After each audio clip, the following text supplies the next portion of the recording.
Halo pemirsa Hidup Sehat, kembali lagi bersama saya Dr. Rizal Adirus dan teman saya Dr. Sheila Salsabila. Dan hari ini kita akan membahas topik yang menarik nih. Seperti yang tadi sudah ada di tayangan, ada berbagai macam minyak yang bisa kita gunakan. Dan emang populer banget nih yang namanya gorengan, terutama di Indonesia ya dok ya. Gini, kamu suka nggak gorengan? Aku jujur sih suka, cuman aku mencoba untuk mengontrol diri, jadinya aku kurang-kurangin. Nah, hari ini kita akan ngebahas tentang beberapa minyak yang baik atau tidak baik yang banyak digunakan oleh masyarakat. Betul. Nah, Gitu. sebelumnya kita perkenalan dulu. Sudah ada Dokter Feni, spesialis gizi klinis. Selamat siang, dokter. Apa kabar? Selamat siang, baik. Nah, dok, ini depan kita ini kan banyak banget minyak nih. Nah, yang paling populer ini sebenarnya ini nih, mana nih? Minyak kelapa sawit. Nah, ini dia nih. Ini pasti pakai di rumah. Kamu pakai minyak apa? Aku pakai virgin oil. Oh, virgin oil. Wow. Atau extra virgin oil. Olive oil yang Iya. extra virgin. Di sini ada canola, Soalnya aku jarang ada masak sebenarnya, minyak paling cuma jagung. dressing. Oke. Sebenarnya banyak banget jenis minyak, dok. Benar. Ah, kita mau nanya ke Dokter Feni, pas banget nih. Ini fakta atau mitos? Minyak goreng yang berasal dari kelapa sawit ini sangat berbahaya jika digunakan berkali-kali. Saya terlalu semangat soalnya karena hobi juga gorengan saya. Oh, wow. Ya. Ini fakta atau mitos, dok? Oke, ini adalah mitos. Jadi sebenarnya yang namanya minyak goreng nggak hanya dari kelapa sawit, segala macam minyak itu tidak boleh digunakan berulang-ulang. Oke. Nah, kenapa? Karena jika penggunaan berulang atau pemanasan berulang dari minyak itu bisa berbahaya bagi kesehatan. Kenapa? Karena bisa mengeluarkan berbagai zat berbahaya. Salah satunya adalah seperti hidroperoksida dan aldehid. Kemudian yang ketika kita makan, kita konsumsi makanannya, si zat berbahaya tersebut akan menempel pada makanan dan masuk diserap oleh usus kita. Nah, kemudian yang kedua, ketika kita memanaskan berulang, akan dikeluarkan lemak yang tidak sehat, mungkin yang kita kenal dengan lemak trans, dan juga akan dikeluarkan berbagai radikal bebas. Jadi semakin berulang, si radikal bebas yang dikeluarkan akan semakin banyak. Nah, itu yang berbahaya bagi kesehatan karena bisa menyebabkan penyumbatan di pembuluh darah, kemudian dapat menyebabkan resiko penyakit jantung gitu. Nah, sebenarnya si minyak kelapa sawit ini baiknya adalah kandungan vitamin E-nya tuh cukup tinggi. Ya, jadi lebih tinggi daripada mungkin untuk minyak menggoreng yang lain seperti minyak kelapa. Nah, tapi si kandungan vitamin E di minyak kelapa sawit itu akan berkurang ketika kita melakukan pemanasan berulang, gitu. Sedangkan vitamin E ini kan bagus sekali untuk menangkal radikal bebas ya, gitu. Jadi akan sayang jika digunakan berulang-ulang. Jadi disarankan memang seperti ini ya dok ya. Satu kali. Ini berbahaya ya dok, yang warna-warna seperti ini. Biasanya seperti ini tuh jadi berubah warnanya jadi sampai hitam jadi hitam. Hitam banget. Nah dok, ini ada fakta atau mitos selanjutnya nih dok. Ini katanya minyak dari buah kelapa ini memiliki khasiat lebih baik daripada minyak yang berasal dari kelapa sawit dok. Fakta atau mitos? Nah, kalau itu fakta. Oke. Ya. Jadi dari si minyak kelapa ini sebenarnya yang baik itu adalah virgin coconut oil, mungkin yang kita VCO kenal ya? dengan VCO, benar. Nah, VCO mungkin di sini ada yang ini ya. Saya pakai di muka tuh dok. Nah, itu banyak sekali yang sekarang pakai untuk kulit ya. Iya dok. VCO, iya itu bener banget. Nah, tapi si VCO ini memang kenapa bisa dikatakan baik? Karena 90% dari kandungan lemak di VCO, lemak jenuh, itu sebagian besar adalah lemak jenuhnya asam laurat. Nah, bener dok. Tapi dok gini, ini kan VCO, ini kan dari kelapa juga. Tapi ada juga kan minyak kelapa juga kan, minyak kelapa yang murni. VCO sama minyak kelapa murni itu bedanya apa dok? Benar. Jadi bedanya itu kalau si VCO dia tuh berasal dari si daging kelapa yang fresh dan matang. Jadi dia begitu diolah tidak melalui proses kimia, kemudian tidak pemanasan dengan suhu yang tinggi. Nah, sehingga si kandungan dari si VCO ini memang lebih tinggi kandungan antioksidannya. Jadi di dalamnya tuh ada yang dinamakan polifenol. Polifenol ini baik sekali karena sifatnya antioksidan. Kemudian yang kedua, dia bisa membantu meningkatkan kadar kolesterol yang baik, yaitu HDL dalam tubuh kita, dan baik untuk kesehatan pembuluh darah dan jantung. Nah, si VCO ini dia kandungan si lemaknya kan yang tadi ku bilang asam laurat. Nah, si asam laurat ini dia termasuk ke dalam lemak rantai sedang. Nah, dia akan dapat dengan cepat digunakan oleh tubuh kita. Kenapa? Karena begitu masuk ke usus, ternyata si asam laurat dia tidak memerlukan cairan empedu untuk diserap. kemudian masuk ke dalam tubuh kita, dan ketika dibentuk energi tidak memerlukan yang dinamakan zat yang dinamakan karnitin. Oke. Nah, sehingga Apa dia tuh, Dok? cepet banget. Masyarakat bingung nih, karnitin itu zat apa nih, Dok? Jadi karnitin itu adalah suatu zat yang untuk mengangkut si lemak yang kita konsumsi untuk masuk ke dalam yang dinamakan mitokondria di dalam tubuh kita untuk menjadi energi. Seperti itu. Nah, dikatakan si visio ini memang sumber energi yang lebih cepat digunakan oleh tubuh kita gitu. Jadi Nah, baik sekali. Jadi sebenarnya kalau disuruh pilih visio atau minyak kelapa, bagusan yang mana? Kalau disuruh pilih, oke. Saya kalau disuruh pilih karena saya tidak suka yang gorengan, makanannya Iya. digoreng. Jadi saya lebih memilih VCO, Dok. Sama, Dok. Sekalian dioles-oles di muka habis itu ya, Dok benar ya. banget. Nah, tapi yang harus diingat adalah si VCO ini karena dia virgin, Iya. alami, jadi si smoke point-nya tuh nggak terlalu tinggi gitu. Jadi smoke point itu apa? Jadi smoke point ini suhu yang dapat kita gunakan untuk memasak sebelum si minyak tersebut berubah menjadi lemak yang tidak sehat atau berubah atau mengeluarkan zat-zat berbahaya gitu. Nah, semakin tinggi smoke point memang semakin baik untuk digunakan untuk menggoreng. Nah, sayangnya si visio ini memang smoke point-nya yang saya baca tuh kurang lebih 177 derajat. Sedangkan untuk si minyak kelapa itu lebih tinggi.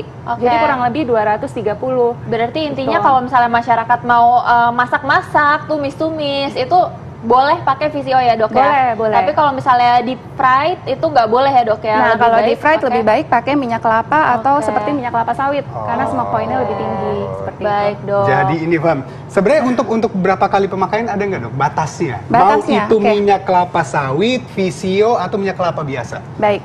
Nah, jadi untuk batasannya memang disarankan dari banyak penelitian itu memang lebih baik penggunaannya 1 kali. Nah, tetapi memang ada yang mengatakan boleh sampai 2 kali. Nah, tapi memang kalau penggunaan lebih dari itu berbahaya. Ini contohnya kayak gini nih. Ini kan ada namanya minyak jelantah ya. minyak Nah, si jelantah. minyak ini udah dipakai berulang kali. Ini kalau dilihat nih jadi berubah nih warnanya. Jadi warnanya jadi berubah jadi hitam.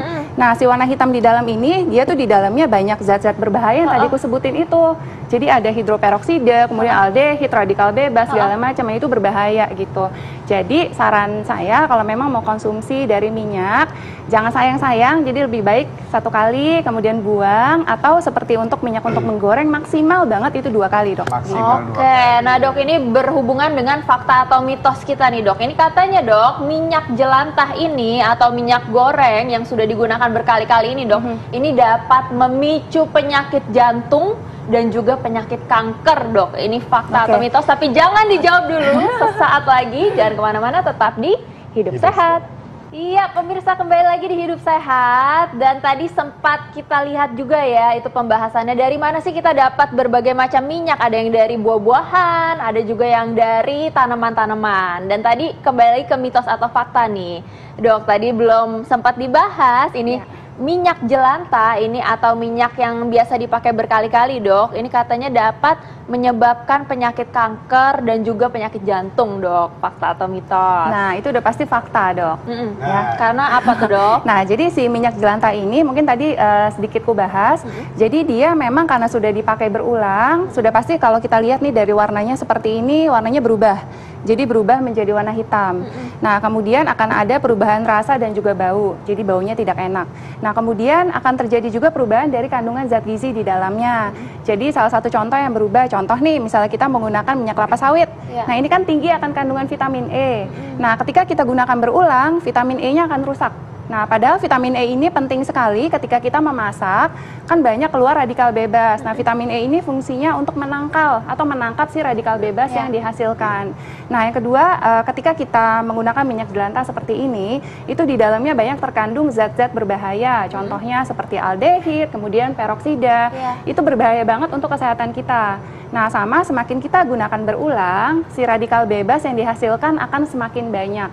Nah, si radikal bebas yang dihasilkan, kemudian si zat berbahaya yang dihasilkan, ini bisa beresiko menyumbat di dalam pembuluh darah kita. Nah, ketika menyumbat, maka dapat meningkatkan resiko terjadinya penyakit darah tinggi, kemudian penyakit jantung. Nah, selain itu, yang tadi hubungannya dengan kanker, yang tadi Dokter Sela tanyakan, ternyata penggunaan berulang dari minyak, dia bisa menghasilkan senyawa yang dapat memicu terjadinya kanker. Nah, ini nama senyawanya adalah polycyclic hidrokarbon aromatik di mana dia dapat meningkatkan resiko untuk terjadinya kanker dalam tubuh kita. Jadi itu berbahaya gitu. Nah, buat pemirsa itu ingat minyak jelantai itu berbahaya sebenarnya buat kesehatan, apalagi yang tadi resiko penyakit jantung. Nah, Dok, di depan kita ini banyak minyak nih, Dok, ya. Iya. Nah, ini Dok, ini asalnya dari mana kan berbeda-beda pasti. Iya, benar. Kira-kira pemakaiannya seperti apa, Dok? Pemakaiannya ya, oke. Nah, jadi ini untuk yang pertama, jadi kita harus tahu terlebih dahulu, jadi yang namanya minyak, kandungannya itu ada dua. Yang pertama lemak jenuh dan yang kedua lemak tidak jenuh. Tidak jenuh. Nah, untuk kandungan minyak yang mengandung lemak jenuh, memang tidak boleh dikonsumsi terlalu banyak. Kenapa? Karena yang pertama bisa meningkatkan kadar kolesterol yang jahat dalam tubuh kita, itu adalah LDL. Ya, jadi berbahaya, karena kolesterol kita bisa meningkat. Nah, apa saja minyak yang mengandung lemak jenuh? Contohnya adalah ini. Minyak kelapa sawit. Ini ya, minyak kelapa sawit. Jadi di dalam minyak kelapa sawit ini 50%-nya ada lemak jenuh. Nah, si lemak jenuh di dalam si minyak kelapa sawit ini berbahaya karena bisa meningkatkan kadar kolesterol LDL. Nah, yang kedua adalah si minyak kelapa. Nah, si minyak kelapa yang tadi kujelaskan di awal, dia memang 90%-nya, jadi lebih banyak kandungan lemak jenuhnya dari minyak kelapa sawit. Itu lemak jenuh. Nah, tetapi lemak jenuh pada si minyak kelapa itu berbeda. Itu berbeda, Dok. Benar, benar banget. Nah, jadi di dalam si minyak kelapa lemak jenuhnya adalah asam laurat, sedangkan di sini di minyak kelapa sawit adalah palmitat. Yang katanya si palmitat yang di minyak kelapa sawit dia lebih dapat meningkatkan kolesterol LDL daripada yang ada di sini. Nah, kemudian apa perbedaannya dengan si ini? Ini adalah VCO. Nah, si virgin coconut oil ini berasal dari si kelapa yang fresh. Itu dia tidak melewati proses kimia, tidak dengan pemanasan suhu tinggi. Si kandungan antioksidannya itu tinggi sekali. Nah, yang VCO benar. Nah, si VCO ini memang membantu lebih meningkatkan kadar kolesterol HDL dalam tubuh kita, dan dia juga bagus sekali untuk kesehatan pembuluh darah dan jantung. Nah, apa perbedaannya dan penggunaannya kalau si VCO ini? Karena antioksidannya tinggi, memang baiknya kita konsumsi begitu saja gitu. Jadi misalnya langsung benar banget. Nah, berapa sendok? Karena walaupun dia baik, tapi si VCO ini kan namanya juga virgin coconut oil, dia kandungannya sama lemak jenuh, Dok. Nah, jadi konsumsi lemak jenuh memang ada batasannya. Dalam satu hari disarankan hanya 1 sendok makan. Ini gitu. Banyak pada masyarakat yang sedang diet itu ada loh, sering banget yang setiap pagi contohnya aku juga minum setiap pagi nih, Dok, tapi aku pakainya ini yang extra virgin zaitun. Ya, benar. Nah, apa bedanya? Nah, kalau yang 3 ini kan termasuk lemak jenuh nih. Nah, ternyata minyak juga ada yang kandungannya lemak tidak jenuh. Nah, contohnya di sini seperti minyak zaitun, kemudian ada minyak canola. Nah, apa perbedaannya yang tadi Dokter Sila sering pakai yang extra virgin ya, Dok? Nah, perbedaannya kalau yang extra virgin ini berasal dari si buah olive yang dari perasan pertama. Jadi dikatakan dari 24 jam pertama dipanen, kemudian langsung diperas si buahnya, dihasilkan si extra virgin olive oil. Nah, kemudian tidak melalui proses pemanasan dan juga tidak melalui proses kimia. Nah, sehingga si extra virgin ini memang antioksidannya sangat tinggi. Ya, jadi kurang lebih sebenarnya hampir sama dengan si VCO antioksidannya. Bagaimana jika dia digoreng, Dok? Nah, dipakai untuk menggoreng? Jika dipakai untuk menggoreng tentu saja tidak boleh. Tidak boleh. Jadi tidak boleh menggunakan si minyak dengan kandungan lemak tidak jenuh, terutama untuk minyak zaitun untuk menggoreng, karena di dalamnya kandungannya terdapat lemak tidak jenuh yang berantai tunggal atau MUFA. Nah, itu kan ada ikatan rangkapnya. Nah, ketika kita memanaskan dengan suhu tinggi, si ikatan rangkap dari si lemak tidak jenuh rantai tunggal akan terurai. Gitu. Begitu terurai, dia akan berubah menjadi lemak trans. Mungkin pernah dengar itu lemak yang sangat berbahaya karena bisa menyebabkan penyumbatan di dalam pembuluh darah kita. Berkontribusi untuk menyebabkan penyakit jantung. Benar, benar banget, Dok. Nah, jadi harus seperti apa? Yang pertama nih, kalau misalnya kita mau menggunakan si olive oil yang extra virgin, memang baiknya digunakan karena kan antioksidannya tinggi, sayang. Jadi baiknya digunakan yang pertama bisa dikonsumsi begitu saja. Nah, berapa banyak? Kalau si VCO karena lemak jenuh hanya 1 sendok makan. Kalau si olive oil yang extra virgin itu boleh lebih banyak. Jadi boleh per hari kurang lebih 2 sendok makan. Jadi contohnya nih, misalnya kita ambil ini, misal ada salad di sana, ini bisa kita buka, lalu kita ambil 2 sendok makan. Dokter Sila kan suka sekali salad. Nah, jadi boleh nih dikonsumsi. Jadi untuk salad kita ambil 1, kemudian kita ambil lagi boleh 2 sendok makan. Nah, seperti ini. Nah, jadi si kandungan mufa dari si minyak zaitun ini sehat Tetap sekali. terjaga ya? Ya, kenapa? Karena si mufa ini bisa membantu untuk meningkatkan kadar kolesterol HDL. Nah, boleh dimakan. kalau buat pemirsa yang belum tahu, HDL itu bagus banget buat Benar. jantung. Karena Ya. HDL itu bisa menekan yang namanya LDL. Benar banget. Jadi kadar kolesterol kita yang jahat akan turun.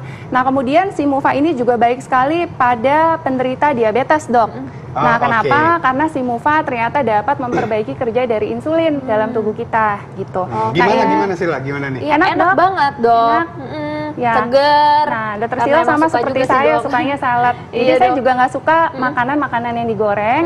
Kenapa? Karena konsumsi makanan yang digoreng. Nah, pada tahu nggak? Ternyata makanan digoreng itu bisa menambah asupan kalori kita nih, Dok. Nah, Gitu. itu dia. Nah, jadi contohnya nih, misalnya kayak kita, saya kasih contoh misalnya sebuah ayam. Ketika kita ayamnya diolah dengan cara ditumis, atau misalnya kita seperti dibakar, kurang lebih satu porsi ayam kita melakukan pembakaran atau misalnya untuk menumis kurang lebih 200 contohnya. Nah, ketika kita menggoreng, itu akan menambah kalorinya menjadi 2 kali lipat. Iya. Ya, jadi bisa menjadi 400 gitu. Jadi hati-hati karena selain menambah asupan kalori, makanan yang digoreng juga berbahaya karena meningkatkan kolesterol dalam tubuh kita gitu. Oke, baik. Berarti ini paling tidak sekarang masyarakat udah lebih tahu ya yang mana minyak-minyak yang baik untuk digoreng dan yang mana yang bisa langsung dikonsumsi. Nah, sama satu lagi nih, Dok, ada yang kurang. Nah, untuk si minyak zaitun yang ini, dia kan memang bukan yang extra virgin ya, jadi memang smoke point-nya tuh lebih tinggi. Nah, jadi untuk menumis nih sebenarnya untuk suhu yang rendah boleh dengan menggunakan minyak zaitun ya, tetapi boleh memilihnya adalah yang light atau extra light. Oke. Jadi jangan dengan yang extra virgin. Nah, tipsnya memang kalau kita mau menggunakan menumis untuk yang minyak zaitun extra virgin boleh, tapi tipsnya gini. Jadi kita boleh menumis terlebih dahulu dengan menggunakan air. Ya. Kemudian setelah proses memasaknya selesai, kita matikan kompor. Kemudian baru kita tambahkan si minyak zaitun yang extra virgin gitu. Jadi supaya antioksidannya tetap tinggi, Dok. Dan tetap gitu. maksimal 2 sendok tadi ya, Dok. Benar, ya? jadi per hari Nah. konsumsinya 2 sendok makan. Luar biasa sekali informasinya. Nah, setelah ini kita akan ada informasi tentang penyakit liver, yaitu bahaya dan gejala dari penyakit liver. Jangan kemana-mana, tetap di Hidup Sehat. Sehat.